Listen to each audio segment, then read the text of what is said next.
Hi friends, Shayla here. So I am here to start out this video. I wanted to talk to you guys a little bit about Netgalley. Netgalley is an app slash service for reviewers where they can receive early copies of books or manga to read for the publisher in advance. So sometimes if you're not sure about a title, you can try to get approved for the arc and go from there. Or you can just end up getting some really great connections with publishers and you have early access to all the titles so that you only end up picking up physical copies of the ones that you end up really falling in love with.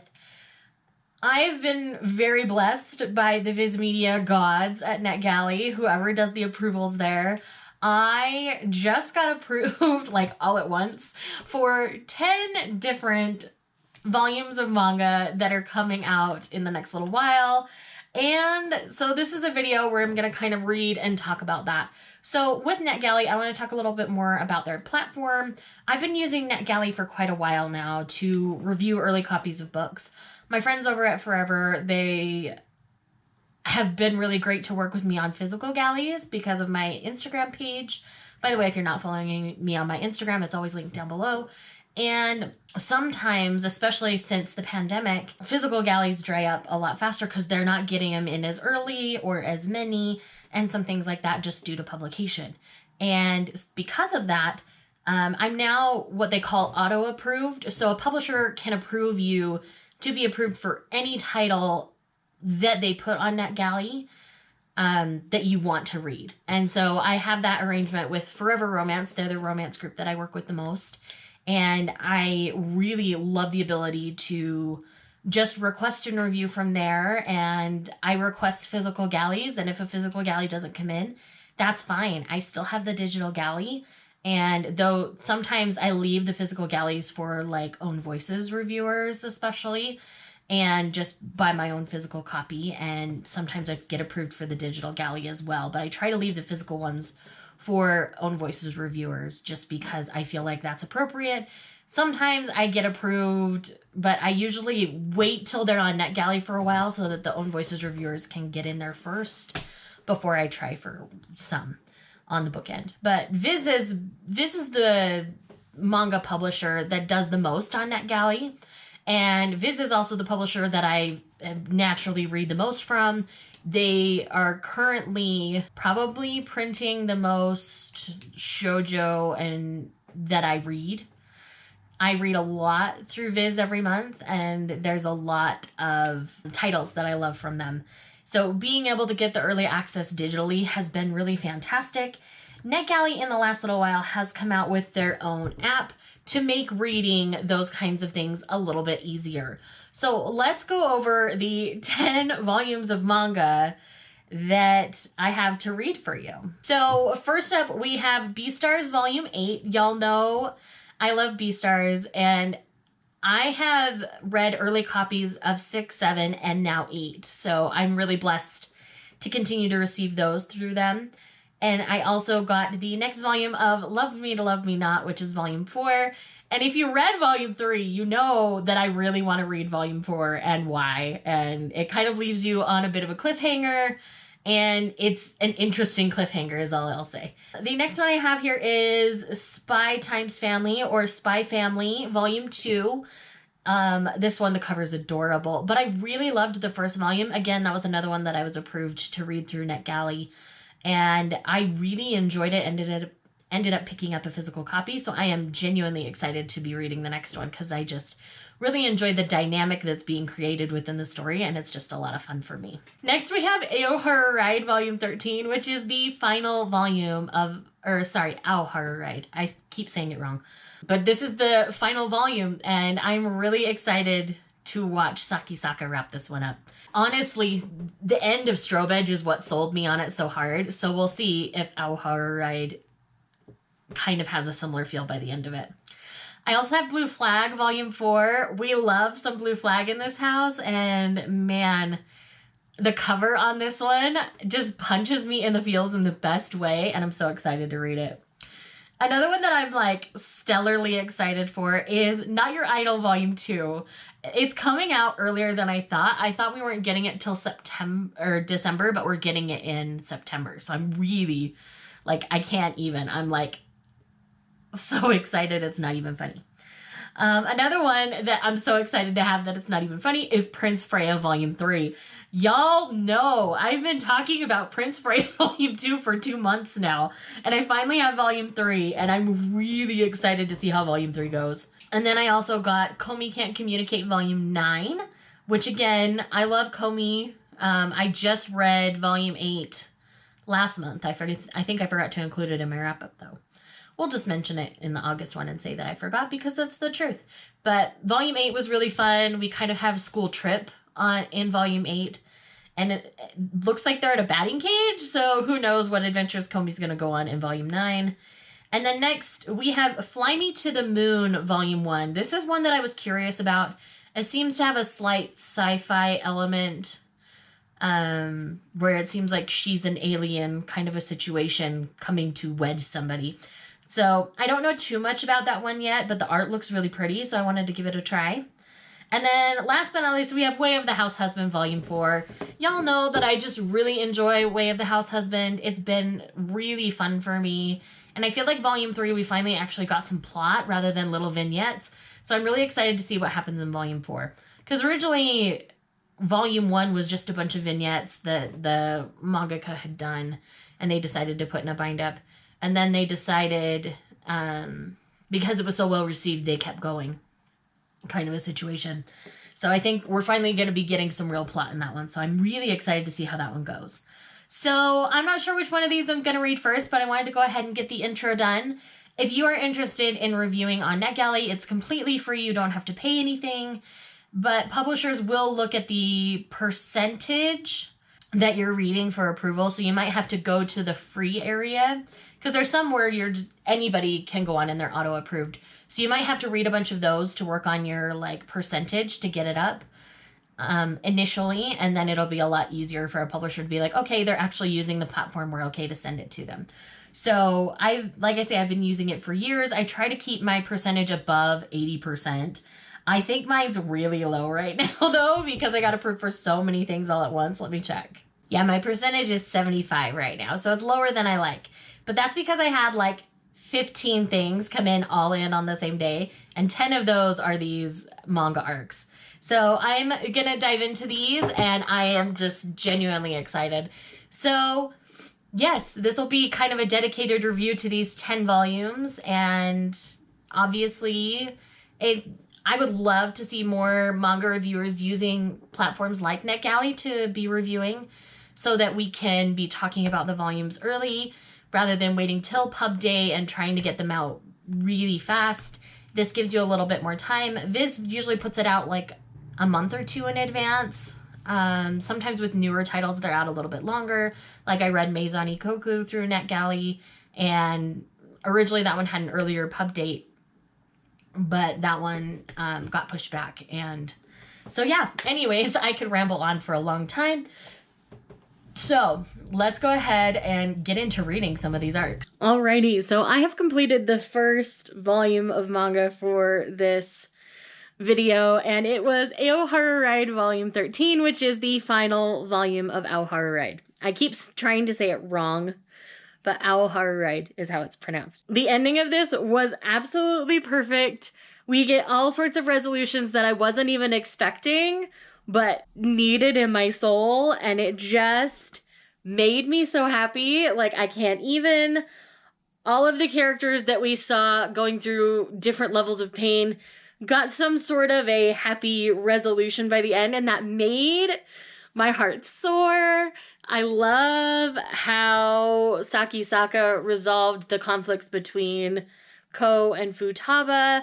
It was just an amazing thing. There's this thing with what Ko decides to name the cat from the beginning, and it was a moment. I loved it so much. I don't want to spoil you. You must experience it on your own. But we finally learned the cat's name, and I was dead. And we finally see Ko's father, and that was great. Like, so many things about this final volume were so good. I think I would want to reread the whole series straight through like I did with Strobe Edge to see if it would end up in like a favorites category for me. So if you're interested in seeing that video, let me know down below. And Kaladin, come here. Come here, whiny child. You gonna say hi to the people? The everyday life of my bellowing cat. So I just wanted to update you on my initial thoughts on the first one in this vlog. Well, it's not really a vlog. I'm just turning on the camera every time I finish one. So I guess it's a pseudo vlog. I don't know. I don't know how to talk about this video. It's different. It's something new. If you guys like this, I will do it in future. So anyways, let's go ahead and I'll check in when I read another volume. I'm back, and apparently I just needed a Saki Saka moment because the next one I chose to read was Love Me, Love Me Not Volume 4. In Volume 4, I mean, with the end of Volume 3, with that cliffhanger, I was like, okay, how's Saki Saka gonna handle this? And each time that part of the plot comes up, I feel like it's handled in a way that's really appropriate. And I think for now, at least, a lot of that is getting put on the back burner and like put away. I don't think that's going to be a main part of the plot anymore, is all I'm going to say. At the end of Volume 4, there's a dream sequence, and it was fantastic. I loved it. It was amazing. And we've got some things that happen within this volume that I think are good. We have characters speaking up for themselves. We have resolution within Rio and Akari's family. We've got a lot of really good things happening in Volume 4. So if you're on frustration station by the end of Volume 3, Volume 4 will be your healing balm. It will be fine. I promise it works out okay. With that said, I think that's all I have to say about Love Me, Love Me Not Volume 4 right now without spoilers.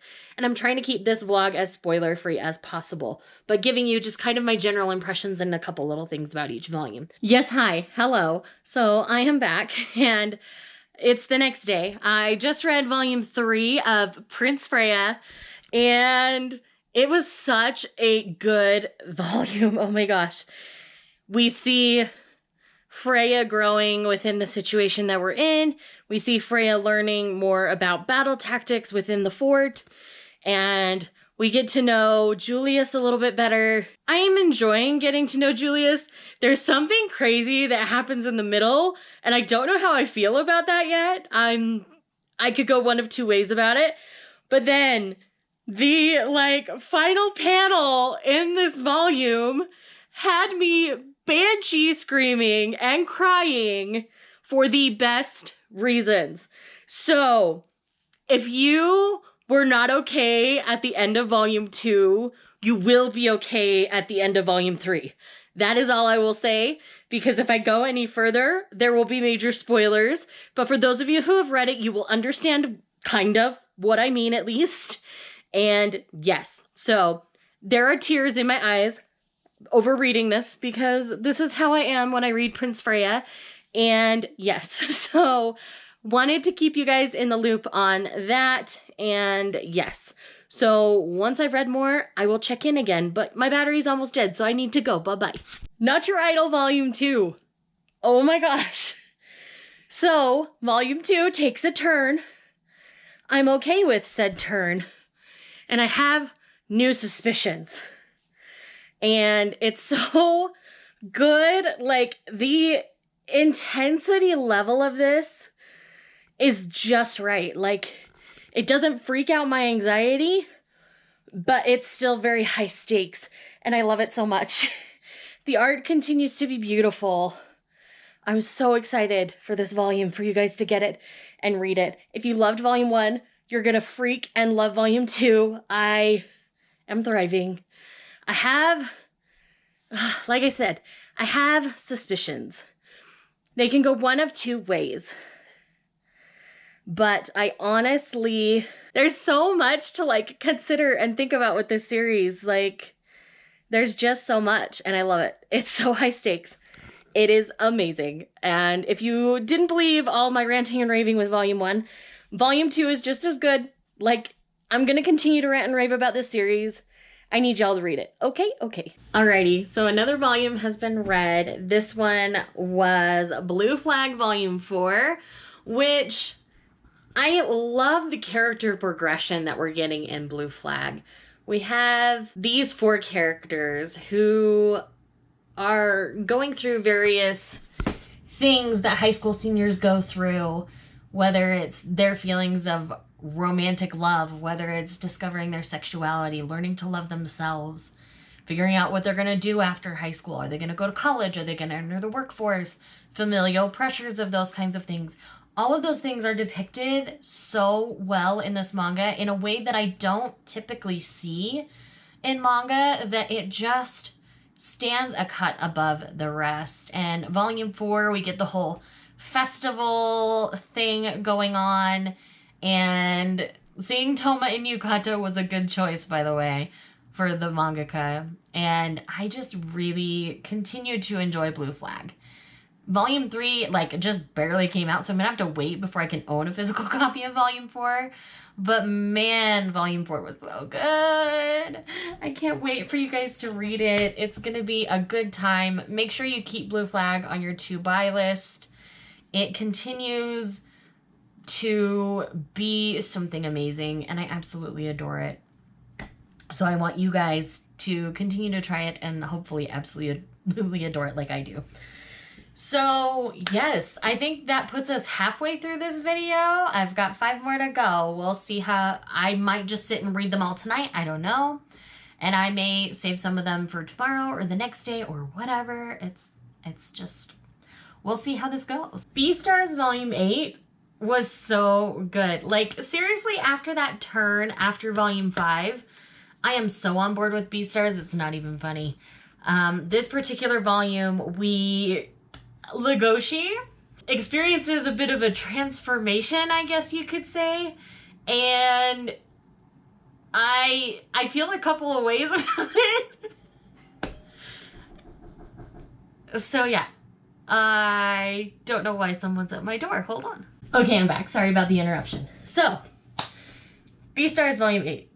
It was so good. We see Legoshi undergoing training, we can say, in this particular volume.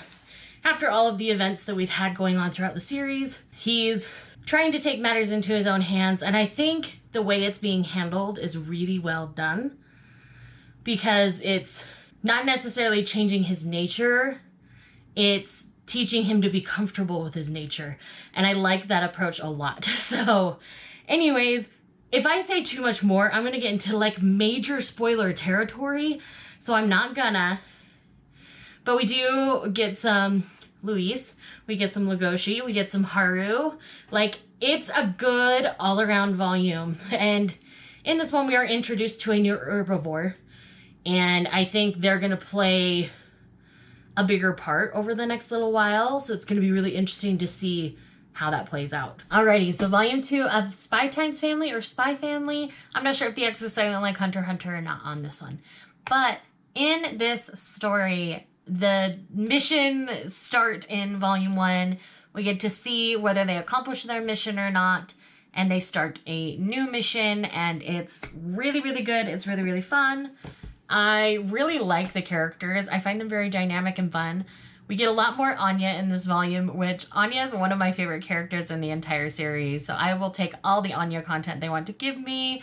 And the whole dynamic that Anya experiences within volume 2 is fantastic. It's so much fun. I really am enjoying that direction of the plot right now. And we get to see, why did her name just leave me? Yor. We get to meet Yor's brother in this volume as well. And the circumstances surrounding him are going to make for an interesting point within the plot as well. And I really have a good time with this series. Solid 4. I'm not going to say it's like my brand new favorite by any means, but man, it's sure fun.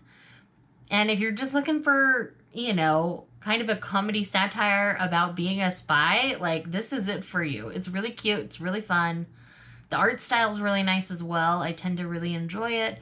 So this is one I would definitely recommend checking out as well. Alrighty, now we have Way of the House Husband Volume 4. And with this one, I do think my enjoyment is waning a little bit now with Volume 4. I was hoping for more plot because I felt like we were starting to get some plot in the end of Volume 3. And that's not really what we got in Volume 4, so I'm a little disappointed. I do think I'm going to give it one more volume to hope that plot pops back up. But if not, then I'm probably going to stop with this one. It, like I say, it wasn't bad. I would give it a 3 probably, but it didn't feel as enjoyable as previous volumes, if that makes any sense.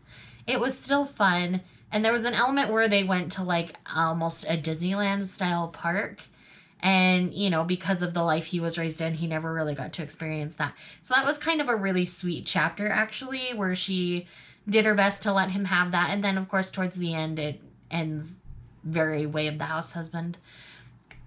But again, this is a fun series to try. I recommend everybody try at least Volume 1.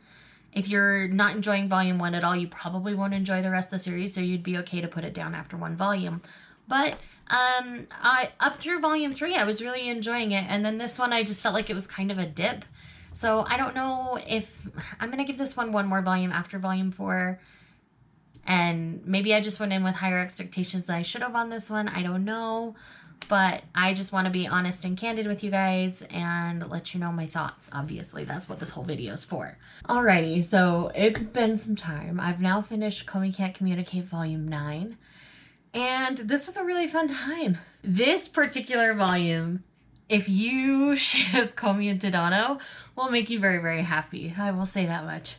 We do have Valentine's Day and White Day happen within this volume, and the shenanigans around that were pretty fun. I can't lie. There's also another really cute pairing that comes to the surface in this volume. They do a little bit in Volume 8 as well, but Volume 9 kind of solidifies them, and it is like beyond adorable, and I ship them so hard. It's not even funny. But yes, I am very, very, very glad I decided to continue with Komi, because I was kind of like with The Way of the House Husband. I kind of was at a point where it's like, am I even really enjoying this anymore? You know, there wasn't enough Komi and Tadano action there for a little while, and I needed more of that. And I've been getting that more the last couple of volumes, and it's been good. It's been a really good time. I really enjoyed them. So I'm glad I stuck that one out. So if you did kind of drop it around volume like 5 or 6, maybe try picking it up again. Borrow it from a friend, check it out from the library or whatever if you can. Read it on the Shonen Jump app, whatever. And I think it's good. Like, I think it's worth a read. It's a lot of good, fun time. And I recommend continuing on with it, at least attempting to. I've really been enjoying. They've introduced some new characters that have really added some new blood into the story, and it's been really, really fun. And I think that's part of what's given this series the longevity that it has, is Komi wants to make 100 friends so they can periodically introduce new characters to Komi, and it's really fun. Like, I'm really genuinely excited to see where this series is going to go at this point, so I do think I'm going to do a dedicated review for Fly Me to the Moon, because I really enjoyed this one more than I was expecting to. It's very comedic and very fun. Essentially, we meet a young man who's named NASA, and it's spelled N-A-S-A, like NASA here in the US.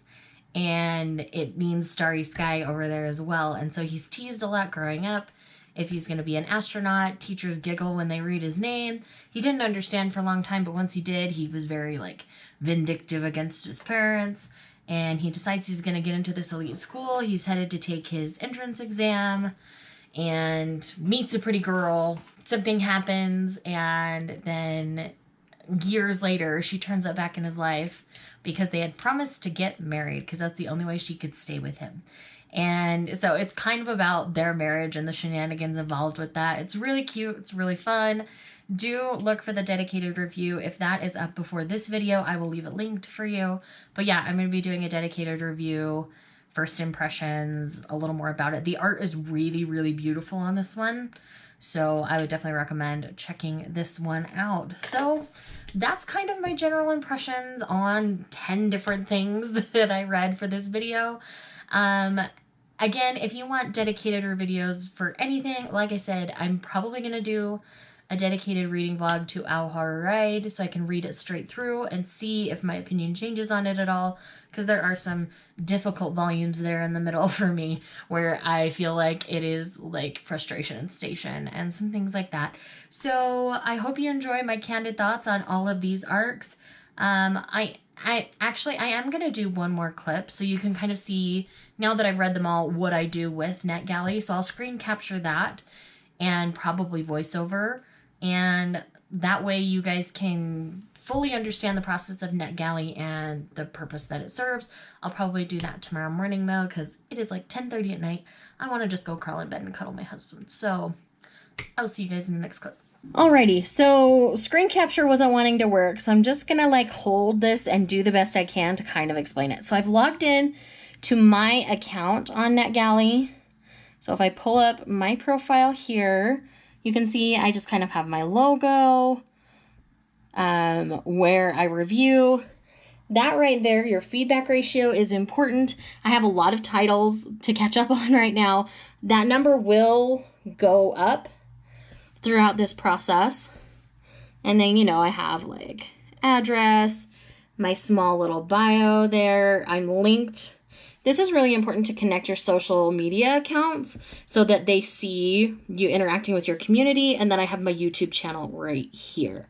So what I'm going to do now is I'm going to come back up to the top. Now you've gotten a look at that. And then I come to my shelf. It says your shelf right here, and then give feedback. If you have something to like download, it's in the start reading tab, but I'm currently all caught up on those. So I have my give feedback tab, and then this is all the titles that I have checked out right now that I have arcs for, and 10 of these are gonna like go away now. So what I'm gonna do is I'm gonna sit here and I'm gonna write these reviews. Well, I'm going to write one. I'm going to write the Fly Me to the Moon one. Where did that one go? There we go. So I'm now going to click Give Feedback, and then it brings this up to write the review for this volume of manga. You can connect it to your Goodreads. I am connected, but I usually, what I'll do is I'll just kind of copy and then paste it directly to Goodreads. So I'm going to sit here and type this out, and then I will come back and we will chat about the final part.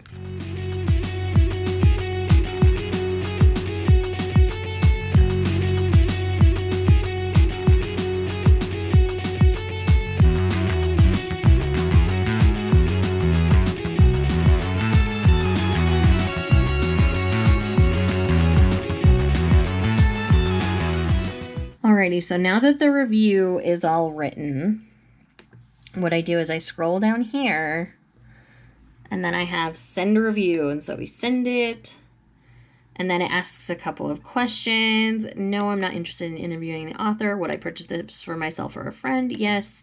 You can add descriptive tags. I'm not going to do that for the sake of this video. And then we send our opinions, and that's now been sent off. So with that, my feedback ratio hasn't gone up yet, but I'm now going to go and write the other 9 reviews, and then we will check back, and you can see how that's changed with that many reviews. Alrighty, so I've now written all those reviews, and I went up a full 5%, and I still have like 30 books that I need to get to.